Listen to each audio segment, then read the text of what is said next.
asyhadu an la ilaha illallah wa asyhadu anna Muhammadan abduhu wa rasuluhu la nabiyya wa la rasula ba'da. Amma ba'du. Yang saya hormati Bapak Ibu Dewan Guru SDN 11 Negeri Katon. Alhamdulillah, marilah kita panjatkan puji syukur kita kepada Allah Subhanahu wa taala. Hari ini kita bisa beraktivitas kembali, hadir ke sekolah seperti biasanya untuk melaksanakan tugas kita sebagai pendidik di SDN 11 Negeri Katon. Salam dan salam mudah-mudahan tercurah kepada Nabiullah Muhammad Sallallahu Alaihi Wasallam, para keluarga, sahabat, dan kaum muslimin hingga yaumul kiamah. Ibu-ibu, bapak-bapak sekalian, saya mengucapkan terima kasih kepada hadirin semua telah menyempatkan waktunya sebentar untuk kita berkumpul di sini. Mohon maaf telah menyita sedikit waktunya.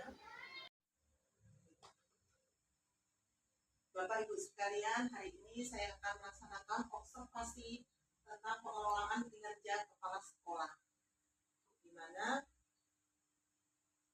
indikator yang saya pilih dalam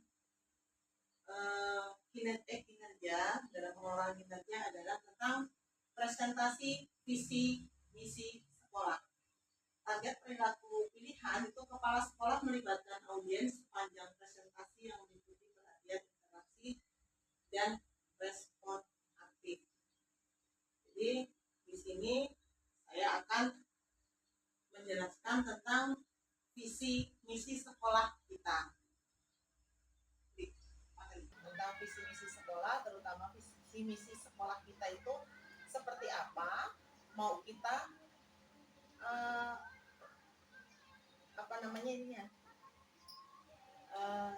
perkenalkan kepada masyarakat, terutama kepada wali murid, kepada murid-murid kita, itu seperti apa.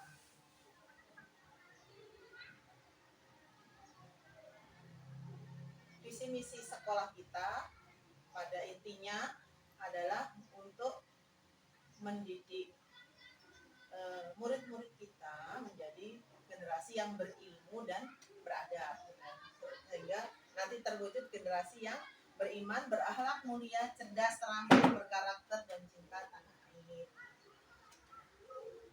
Dimana untuk misalnya dalam kita mewujudkan visi misi tersebut, itu diantaranya nanti kita meningkatkan iman dan takwa kepada Tuhan Yang Maha Esa.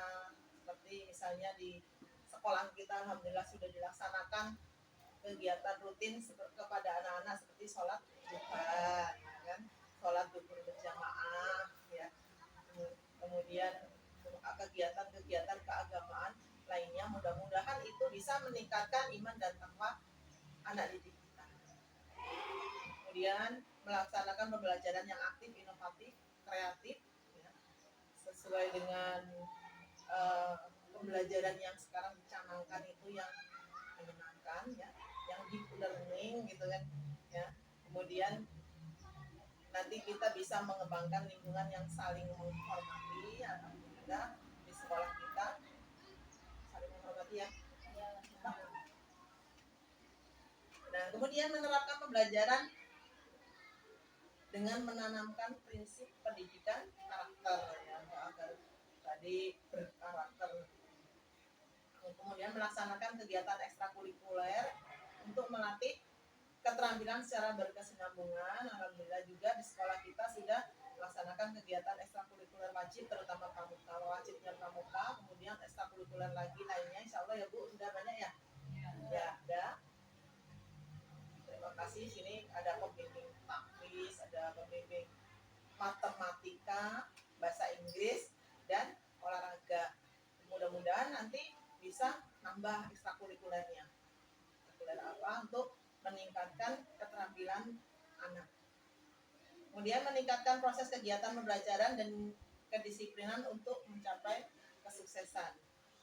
Dan melaksanakan pembelajaran yang mengembangkan rasa cinta tanah air. Itu tentang visi misi sekolah. Untuk visi misi sekolah itu nanti kita bisa perkenalkan kepada anak didik, kepada wali murid, bahkan kepada masyarakat luas dengan misalnya rapat wali murid.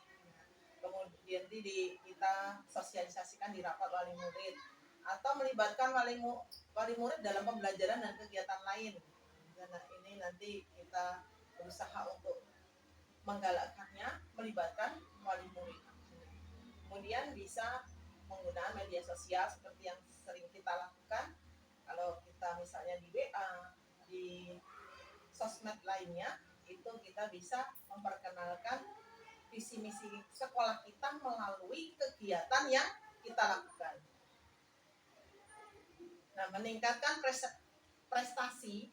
Nah, seperti saat ini anak-anak juga mengikuti OSN, mudah-mudahan itu bisa meningkatkan prestasi anak. Nah, pemasangan banner, kemudian melakukan kegiatan seperti gelar karya, pameran, market day, alhamdulillah juga sudah kita lakukan. Pengabdian masyarakat, bakti sosial, alhamdulillah juga beberapa waktu lalu sudah kita terapkan juga, seperti pembagian sembako, kemudian nanti bisa membersihkan tempat ibadah, ya, seperti anak-anak kemarin lakukan. Kemudian bisa melakukan kegiatan ekstrakurikuler atau bekerja sama dengan pihak-pihak terkait seperti aparat desa, atau misalnya ada juga itu program yang bekerja sama dengan Babin Kamtibnas, dan nanti kita coba untuk mewujudkannya. Nah, untuk selanjutnya ini ada perbandingan rapot pendidikan tahun 2024 dan tahun 2025. Saya sudah mencetaknya, saya juga sudah pasang di depan agar bisa terbaca. Itu tentang rapot pendidikan kita tahun 2024 dan tahun 2025, bisa kita bandingkan. Kalau tahun 2024 itu masih ada apanya? Yang rapot merahnya. Nah, di sini masih ada rapot merahnya, ada 2 rapot merah. Nah, kemudian di tahun 2025 itu alhamdulillah rapot merahnya sudah berubah menjadi hijau, yang merah juga sudah menjadi hijau, ya. Tapi di sini ada di penurunan. Ya, yang hijau malah berubah menjadi kuning. Itu di bagian kemampuan numerasi anak, ya, di bagian numerasi anak. Jadi nanti kita bisa meningkatkan numerasi anak didik kita. Nah, untuk yang pertama ini bagian literasi. Nah, literasi alhamdulillah meningkat. Kemudian untuk karakter murid itu masih sama hijau, tapi ada peningkatan naik dari tahun 2024. Kemudian ini tentang kondisi keamanan sekolah, itu juga mengalami kenaikan. Kemudian kondisi kebinekaan ini masih kuning, dan keterangannya di situ agak turun, ada bagian-bagian yang turun. Kemudian kemudian untuk kualitas pembelajaran naik dari tahun 2024. Naiknya seberapa? Ini bisa dilihat di sini ada penurunannya. Nah, di sini ada keterangannya untuk naik-naiknya. Naik berapa persen? Karena kemampuan literasi itu ada kemampuan literasi, ada kompetensi membaca teks, jadi ada poin-poinnya. Jadi di yang naik itu ada bagian naik, tapi ada nanti kadang yang turun gitu Pak. Kalau kadang turun. Nah, itu juga seperti itu. Ada keterangannya masing-masing. Jadi rapot ini keterangan dari rapot pendidikan tersebut. Ini saya ambil misalnya kemampuan numerasi itu keterangannya itu sedang, tapi itu turun. Nah, turun 11,58 dari 64,58 menjadi 52,99 itu turun. Nah, kualitas pembelajarannya keterangannya baik, tapi di sini turun. Gitu. Ya, nilainya ada yang turun. Ini di bagian D2.3. Mungkin D2.1 naik gitu. Nah, ternyata rapot pendidikan itu seperti itu bacaannya, ya kayak di rapot kita. misalnya PKN dapat anak, PKN-nya dapat sekian, tapi KDI-nya ada yang naik, ada yang turun.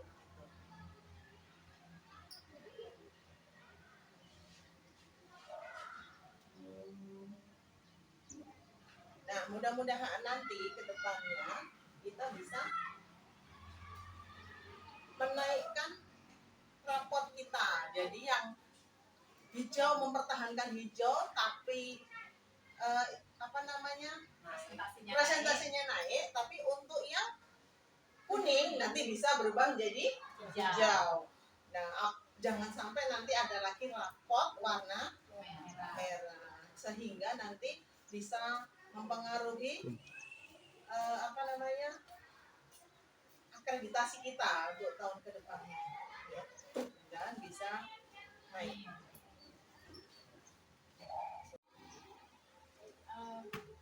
Ibu Kepala Sekolah, mohon izin untuk bertanya.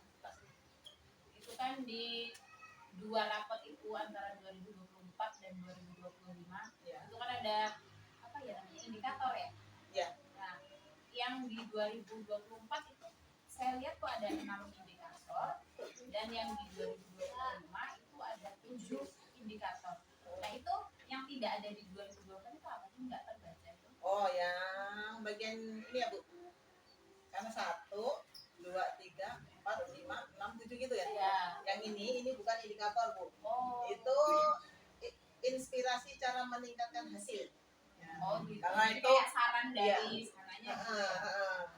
inspirasi cara meningkatkan hasil supaya rapot pendidikannya kita lebih naik. Misalnya sebagai orang tua atau wali, kita dapat memberikan lebih banyak kesempatan untuk anak saling berinteraksi secara positif dengan masyarakat dari beragam latar belakang. Ini saran dari ini ternyata. Ya, karena ini di sini ada keterangannya nih di bawah, itu paling perlu ditingkatkan ternyata ini. Itu apa itu? Ini tulisannya tentang kebinekaan di sekolah. Contoh kebinekaan di sekolah itu toleransi terhadap beragam agama dan budaya serta adanya kesetaraan antar siswa. Jadi di situ nanti siswa istilahnya tidak ada kesenjangan, apalagi ada sampai bullying dan sebagainya, itu nggak ada gitu. Ya. Kalau untuk toleransi beragama itu gimana? Sebenarnya kita ya toleransi sama Ya, sekolah cuma karena nggak beragam, jadi seperti itu. Banyak yang seperti itu, sudah hijau semua tapi kebinekaan. Dengan kasus seperti yang kita alami sekarang di sekolah itu hanya ada satu agama. Itu rapotnya apa ya, kuning terus kayak gitu, apa bisa nggak nanti hijau gitu? Terus sukunya kok dilarang Jawa semua? Iya, keterangannya di situ kita tidak misalnya suku Jawa, jadi kan nggak ada keberagaman. Tapi sebenarnya keberagaman harusnya nggak diukur dari hal ini saja kan. Kita tinggal di suatu daerah yang memang mayoritas. Tapi sistem bacanya dari laporan saja kan, misalnya dari data. Jadi ternyata masih kuning, sedang bahkan dari 2024 turun. Nilainya turun. Kuning masih sama-sama kuning, tapi turun presentasinya. Jadi mudah-mudahan nanti ya kebinekaan kita bisa naik. Itu ngukurnya dari mana ya sistem itu ya? Apa dari kita ngisi itu Sulinjar. Hanya itu. Sulinjar. Kayaknya sih dari itu dia. Bukan dari Dapodik itu, bukan ya? Misalnya ngambil data dari Dapodik. Mungkin sebagian mungkin dari Dapodik karena untuk melihat data. Sulinjar juga ya.